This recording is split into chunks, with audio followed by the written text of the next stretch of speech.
Hello and welcome back, ladies and gentlemen. And on today's Historical Humans Reacts, we're going to be talking about how a medieval monk crowdsourced the most accurate map of the world, creating what is referred to as the Google Earth of the 1450s. Ooh. Yeah. Yeah, this is a very fun thing. So, in the 1450s, there was this man called King Alfonso V. He's king of Portugal. The Portuguese are kind of getting into the whole naval power business. And in order to do that, you need maps. You need to know where you're going. You need to know what's out there, who you might deal with when you arrive. So, the King of Portugal went to the Venetians, who were at the time one of the preeminent states in Europe for naval trade and for just general knowledge of the world that comes with it. There we find this man, Fra Mauro, who I might add, there is a marble bust of this man who looks like he's here to take your money. uh, but Fra Mauro, one of the reasons he became a cartographer was he was a monk of this monastery, but was also a working member of the Venetian merchant fleet. So Yep. had interactions and dealings with travelers and merchants constantly. And as people would come into port and would come into town, he would basically hold them up, but for their geographic information. He'll say, "Come with me to my office. Come talk to me." Where are you coming from? Where have you been?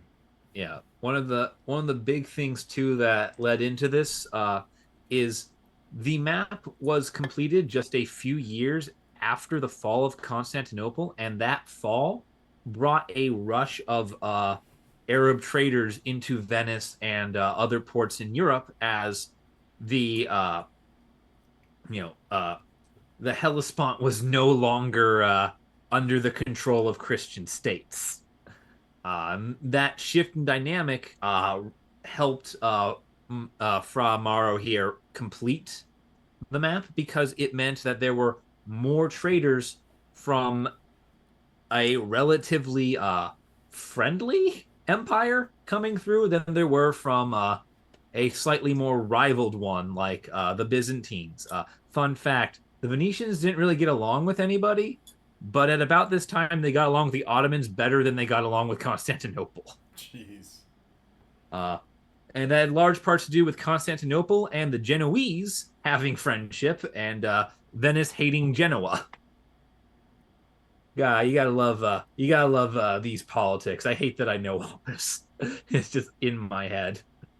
But Absolutely. But yeah, this map was notable for a number of reasons. One, that it was crowdsourced from so many different sources, but also because of just how accurate it was, how well it depicts things. A couple of notable things that this map has that others of the time did not was it was one of the first to depict Japan as being an island and not a connected landmass, and it was also the first to show Africa as something that you could sail around. yeah. Uh, Additionally, in breaking with traditional Christian maps, the Garden of Eden is not placed on the map. Traditionally, a Christian map would place it somewhere in either what we now know as Asia, Africa, or even Russia. Uh, However, Fra Mauro, in his reports and in trading, food with refugees and money with merchants for their information on how the world worked, never came across anyone who claimed with any credibility to point to a spot on the earth and say, and that's where I saw paradise. It's right next to insert town here. And because he just had this constant chain links of towns and countries going on and on and on to the edges of the Eastern Hemisphere, he didn't have anywhere good to put it on the map. Um, Also, secondly, to break from another Christian tradition, is the map is not centered on Jerusalem, Mm-hmm. which is another massive break from tradition. And Yes, oh, go ahead. Yeah, no, I was gonna say, yeah. You'll notice that Jerusalem is slightly to the left or west of center. The center itself is actually fairly deep into what would have once been the Persian Empire. Yeah, no, you go. So that was just the one thing I wanted to say is to point out where Jerusalem was relative to the center. No, that's fine. And you can tell what areas had greater information available in greater detail. Like you could tell that Europe was where a lot of the map was based because of how fine the details are, especially when you look at the coastline. Like you can clearly make out Italy's boot. You can clearly see Sicily. You can see Naples. You can see, or not Naples. Oh God, don't kill me. But what are the other two major islands Uh, in the you mean Mediterranean there? Sardinia and Corsica? Yes. Yeah, there you go. Yeah, so I'm Um, trying to read the map's exact center, and unfortunately for me, it's upside down and in Italian.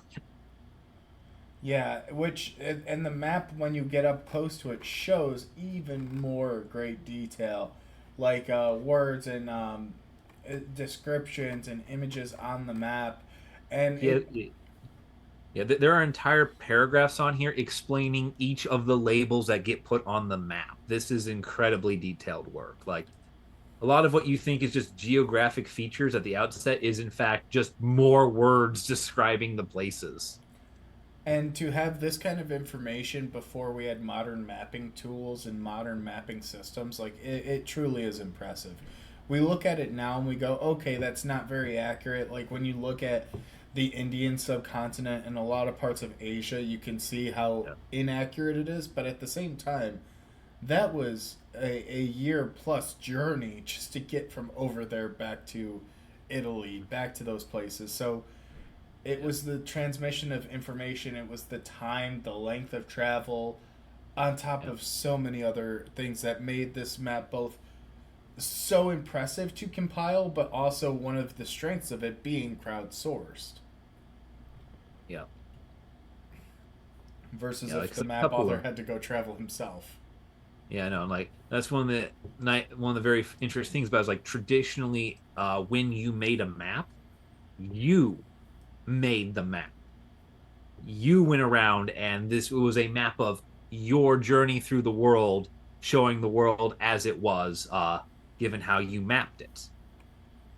And From Morrow here breaks with that and just says, "Well, the people from these places also come here. Surely they would know their part of the world better than we do, just as we know our part better than they do." well, and the interesting thing here is this map was commissioned by the King of Portugal, which later on ended up having a very dominant uh, empire, a merchant fleet that stretched from Asia, where they had a colony at Macau, all the way to Brazil, which was later discovered about 50 years after this map was produced. Yeah, yeah.